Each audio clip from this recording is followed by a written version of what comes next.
is Abdul Rahman. I'm a lecturer at a public university in Kenya. I deliver lectures in computing and informatics. In our last lesson, we talked about control structure. Basically, we talked about that there are three types of control structure. We talked about sequence control structure, selection control structure, whereby we talked about the if block, if else block, if else if block, and nested if. And then we went on and talked about the repetition control structure. In the repetition control structure, basically we talked about the for loop, the while loop, and finally our last lesson we talked about the do while loop. On the do while loop, we had seen that it is different from the while loop, that it has actually to execute at least once.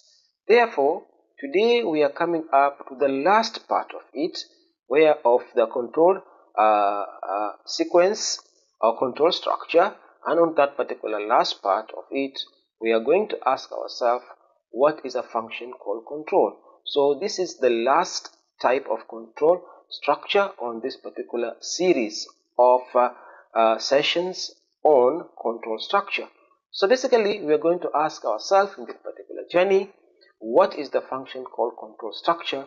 We're going to take up the definition, syntax, and finally, we are going actually to implement. So let's start on to that particular one. So when we are asked what is actually a function call, basically a function call involves the execution. It involves the execution of block of statements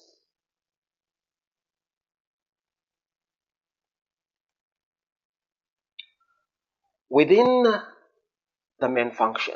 So it has to be within the main function.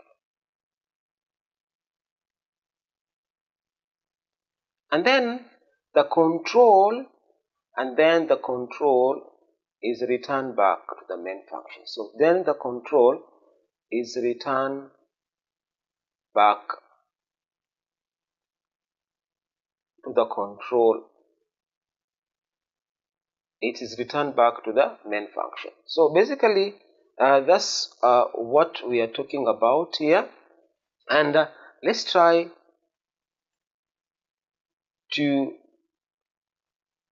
explain it using up some diagram. So as we have seen in our last lessons, that for us to have a function, we should have three items. We should have what you call function declaration. So let's take, for example, if this is a function declaration. So we have declared our function here. After declaration, we are going to the main function. So this is the main function, and under the main function, basically here we can have what you call a function call. So here we'll have a function call, and you'll have some statements here. And then, so this will be the second part of it. And then from here, we have got the third part, which is called the function definition. So here we'll have function definition, whereby we define our function, and inside this particular function definition, we'll have some statements. So using up a diagram, this will present how a particular function actually executes. So basically, let's see actually how it works.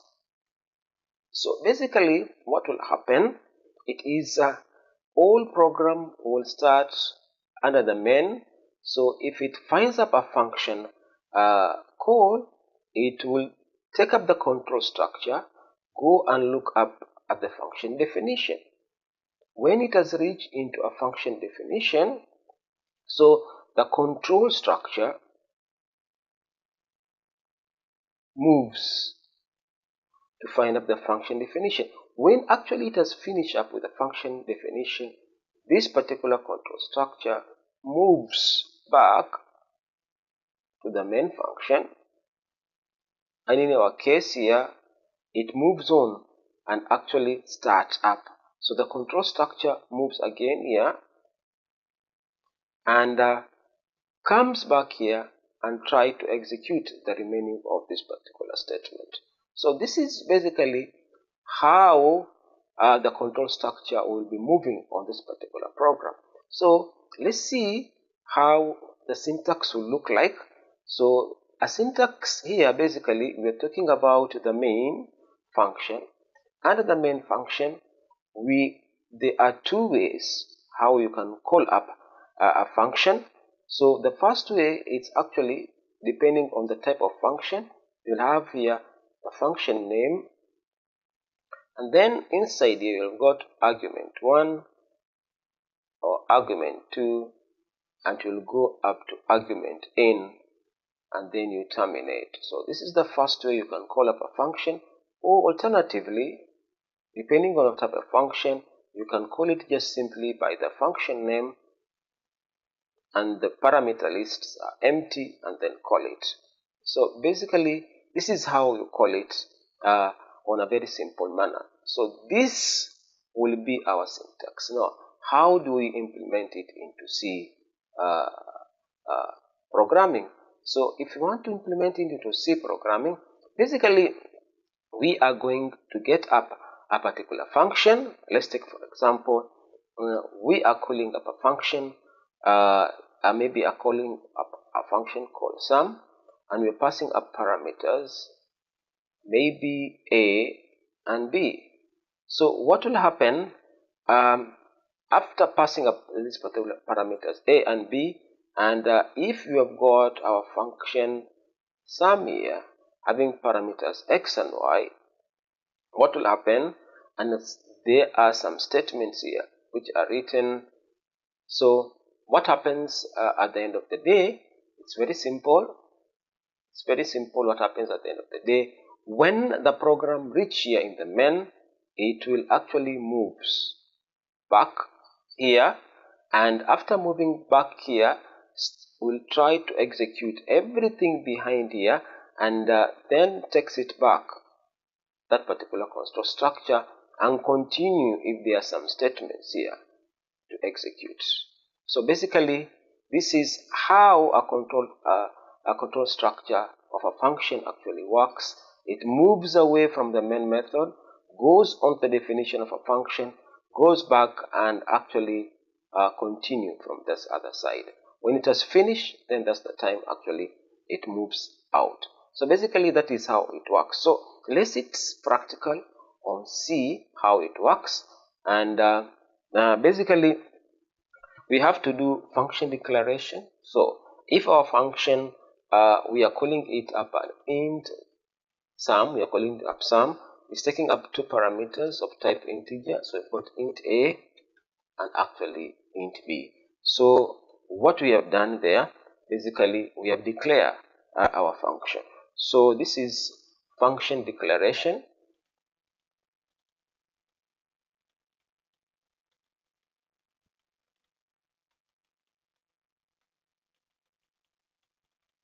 After that, we go to a function definition. So we want to define up our function, and here we'll have what you call a function definition, and onto that we are going to say int sum, that is our function, and we want to define it. So here we'll have int A, int B, and when you see the structure of a function, we'll have opening and closing bracket, and then at the body we are going to write up our logic. So our logic basically will be printf,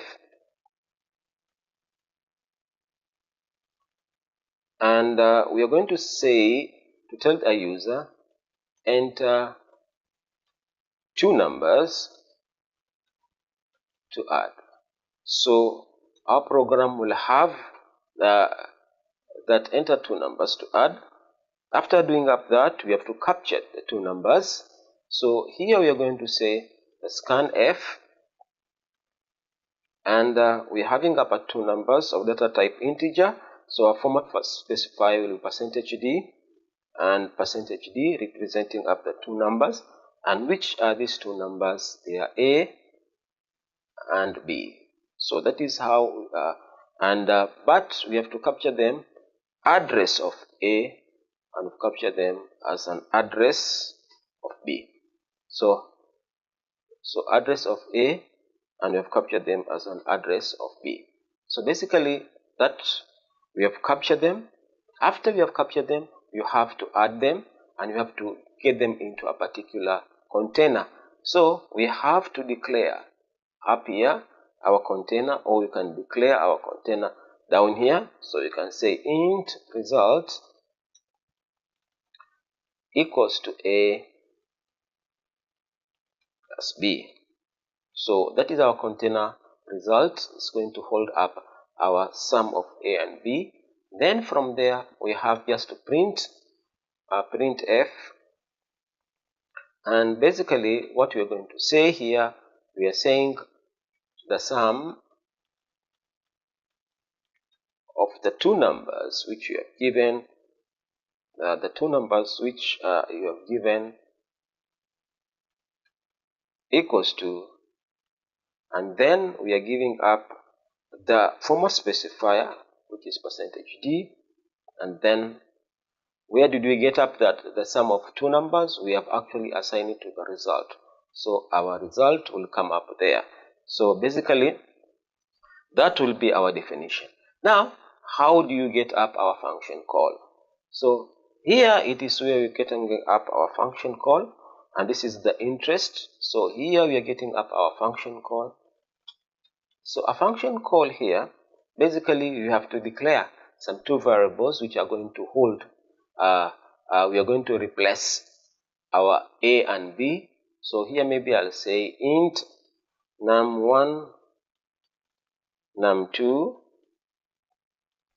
and then from there I call up my sum, and then I pass on our num1 and I pass on our num2. So basically that's what we have done there. And then we have to have a print in order for the workflow. When it returns, it has to do up something else. So we have a printf, and basically we are saying, basically demonstrating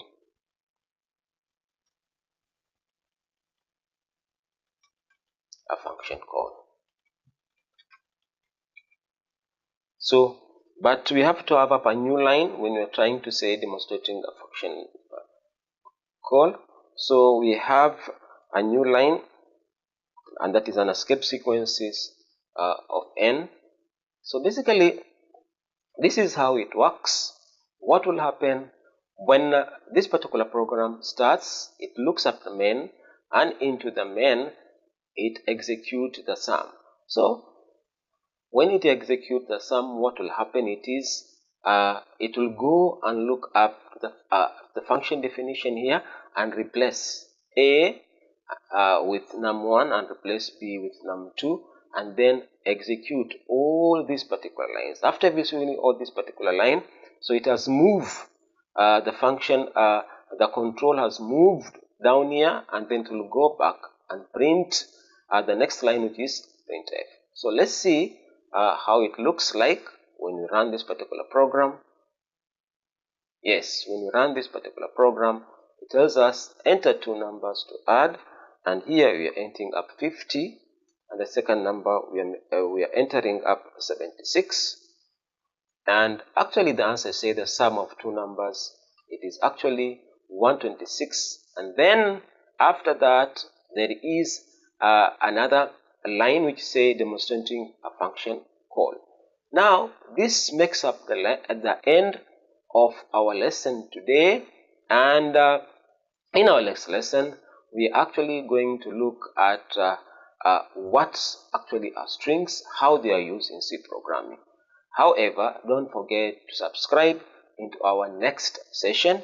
Thank you.